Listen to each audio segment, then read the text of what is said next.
Hello student आजिर এই ভিডিওটোত আমি class 3 Assam জাতীয় বিদ্যালয়ৰ অধ্যায় 5 ঋতু আহে ঋতু যায় এই পাঠটোৰ গটেখিনি প্ৰশ্নৰ উত্তৰ লৈ আহিছো। এই পাঠটোত যিমানখিনি প্ৰশ্নৰ উত্তৰ আছে গটেখিনি প্ৰশ্নৰ উত্তৰ আজি আমি এই ভিডিওটোত আলোচনা কৰিম। তোমালোকে ভিডিওটো আৰম্ভণিৰ পৰা শেষলৈকে চাই লবা আৰু তোমালোকে পাৰিলে এইবোৰ বহিত লিখি যাবা। যদি চেনেলটোত প্ৰথমবাৰৰ বাবে নতুন হয় চেনেলটো সাবস্ক্ৰাইব কৰি ৰাখিবা। তেনেহলে আজিৰ ভিডিওটো আমি আৰম্ভ কৰিছো। পাঠটোৰ নাম হল ঋতু আহে ঋতু যায়। এতিয়া আমি ইয়াৰ প্ৰশ্নৰ উত্তৰবোৰলৈ আগবাঢ়িছো। অনুশীলনীত তোমালোকক 1 নম্বৰ প্ৰশ্নটো দিয়া আছে খালি ঠাই পূৰ কৰা। তো প্ৰথমতে মই তোমালোকক এই খালি ঠাইবোৰৰ উত্তৰ দিম। তোমালোকক 1 নম্বৰ প্ৰশ্নটো দিয়া আছিল খালি ঠাই পূৰ কৰা। তো ইয়াৰ ক নম্বৰটো দিয়া আছে ড্যাশ ঋতুত বছৰৰ বেছি দিন বৰষুণ হয়। তো খালি ঠাইটো তোমালোকে লিখিবা বৰ্ষা ঋতুত। তাৰ পিছত তোমালোকক খ নম্বৰ খালি ঠাইটো দিয়া আছে জীৱ জন্তুৰ ওপৰত ড্যাশ প্ৰভাৱ পৰে। তোমালোকে খালি ঠাইটোত লিখিবা ঋতুৰ প্ৰভাৱ পৰে। তাৰ পিছত গ নম্বৰ প্ৰশ্নটো দিয়া আছে দিনবোৰ ৰাতিতকৈ দীঘল হয় ড্যাশ ঋতুত। তোমালোকে খালি ঠাইত লিখিবা গ্ৰীষ্ম ঋতুত। তাৰ পিছত ঘ নম্বৰ প্ৰশ্নটো দিয়া আছে ৰাতিবোৰ দিনতকৈ ছুটি হয় ড্যাশ ঋতুত। তোমালোকে খালি ঠাইত লিখিবা শীত ঋতুত। ঠিক আছে, তোমালোকে এইদৰে উত্তৰবোৰ লিখি লবা। মই তোমালোকক 1 নম্বৰৰ গটেখিনি প্ৰশ্নৰ উত্তৰ দিলো। তাৰ পিছত 2 নম্বৰটো দিয়া আছে আমি সাধাৰণতে গ্ৰীষ্ম ঋতুত কি কাম কৰি ভাল পাওঁ। 3 নম্বৰটো দিয়া আছে আমাৰ খাদ্যৰ ওপৰত ঋতুৱে কেনেদৰে প্ৰভাৱ পেলায়। 4 নম্বৰটো দিয়া আছে আমাৰ শ্বাস প্ৰশ্বাস আৰু উৎসৱ ঋতুভেদে কিয় বেলেগ হয়। তাৰ পিছত 5 নম্বৰটো দিয়া আছে মানুহৰ খাদ্য পোছাক উৎসৱ আদিৰ উপৰি আন কি কথাৰ লগত ঋতু জড়িত হৈ থাকে। এনেকৈ তোমালোকক প্ৰশ্নবোৰ দিয়া আছে। এতিয়া আমি তোমালোকক এই প্ৰশ্নবোৰৰ উত্তৰ দিম। তোমালোকক 2 নম্বৰ প্ৰশ্নটো দিয়া আছে আমি সাধাৰণতে গ্ৰীষ্ম ঋতুত কি কাম কৰি ভাল পাওঁ।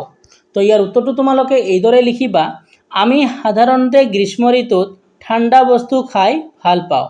শীতল পানীয়ে আমাৰ গা মন জোৰ পেলাই দিয়ে।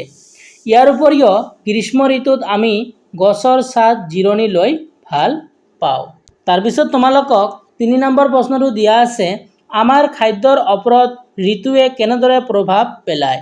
তো ইয়াৰ উত্তৰটো তোমালোকে এইদৰে লিখিবা গ্ৰীষ্ম ঋতুত আমি যিবোৰ খাদ্য ফল মূল শাক পাচলি আদি খাওঁ সেইবোৰ শীত ঋতুত আমি খাবলৈ নাপাওঁ। আকৌ বসন্ত ঋতুত আমি ফল মূল শাক পাচলিৰ প্ৰচলন বেলেগ হোৱা দেখা পাওঁ। তোমালোকে উত্তৰটো এইদৰে লিখি লবা। তাৰপিছত তোমালোকক 4 নম্বৰ প্ৰশ্নটো দিয়া আছে আমাৰ শ্বাস প্ৰশ্বাস আৰু উৎসৱ ঋতুভেদে কিয় বেলেগ হয়। ইয়াৰ উত্তৰটো তোমালোকে এইদৰে লিখিবা আমাৰ শ্বাস প্ৰশ্বাস আৰু উৎসৱ ঋতুভেদে বেলেগ হোৱা দেখা যায়। কাৰণ শীতকালত গৰম কাপোৰে আমাৰ জাৰৰ প্ৰকোপৰ পৰা ৰক্ষা কৰে। আনহাতে গ্ৰীষ্মৰ দিনত আমি কপাহী কাপোৰ পিন্ধিলে আমাৰ শৰীৰটো আৰাম পায়। তাৰপিছত পেৰাগ্ৰাফ কৰি লিখিবা পুৰণি পৰম্পৰা অনুযায়ী আমি ঋতুভেদে বেলেগ উৎসৱ পালন কৰোঁ। তোমালোকে এইদৰে উত্তৰটো লিখিলে হ'ব। তোমালোকে ভিডিওটো পজ কৰি লিখি লবা। তাৰপিছত তোমালোকক 5 নম্বৰ প্ৰশ্নটো দিয়া আছে মানুহৰ খাদ্য পোছাক উৎসৱ আদিৰ উপৰি আন কি কথাৰ লগত ঋতু জড়িত হৈ থাকে। তো ইয়াৰ উত্তৰটো তোমালোকে লিখিবা মানুহৰ খাদ্য পোছাক উৎসৱ আদিৰ উপৰি দৈনন্দিন জীৱনৰ চাল চলনৰ লগত ঋতু জড়িত হৈ থাকে। তোমালোকে এইদৰে উত্তৰটো লিখি লবা। আশা কৰিছোঁ তোমালোকে উত্তৰবোৰ লিখি ললা। এতিয়া তাৰ পিছত যিবোৰ প্ৰশ্ন আছে এইবোৰলৈ আমি আগবাঢ়িছোঁ। মই তোমালোকক 2, 3, 4, 5 এই গোটেইখিনি প্ৰশ্নৰ উত্তৰ লিখি দিলোঁ। তাৰপিছত 6 নম্বৰ প্ৰশ্নটো দিয়া আছে প্ৰতিটো ঋতুৰ বৈশিষ্ট্য বা গুণাগুণ সম্বন্ধে বছৰটোৰ বিভিন্ন সময়ত লাভ কৰা অভিজ্ঞতা টকা বহীত লিখি থোৱা। তো তোমালোকে এইটো ঘৰতে কৰিব পাৰা। ঠিক আছে, পৰীক্ষাৰ কাৰণে ইমান ইম্পৰ্টেণ্ট নহয়। তাৰপিছত 7 নম্বৰটো দিয়া আছে পাঠত থকা ইংৰাজী প্ৰতিশব্দসমূহৰ এখন তালিকা প্ৰস্তুত কৰা। তো তোমালোকে এই প্ৰশ্নটো পঢ়ি থব পাৰা। ঠিক আছে, তো আজিৰ এই ভিডিওটোত মই তোমালোকক এই চেপ্টাৰটোৰ প্ৰশ্নৰ উত্তৰবোৰ লিখি দিবলৈ চেষ্টা কৰিলোঁ। আশা কৰিছোঁ তোমালোকে প্ৰশ্নৰ উত্তৰবোৰ লিখি ল'লা আৰু যদি তোমালোকে আজিৰ ভিডিঅ'টো ভাল পালা তেনেহ'লে ভিডিঅ'টোত এটা লাইক কৰি দিবা আৰু তোমালোকে আমাৰ চেনেলটো ছাবস্ক্ৰাইব কৰি ৰাখিবা। তেনেহ'লে নতুন এটা ভিডিঅ'ৰ লগত পুনৰ দেখা দেখি হ'ম। ভিডিঅ'টো চোৱাৰ কাৰণে তোমালোকক ধন্যবাদ জনাইছোঁ।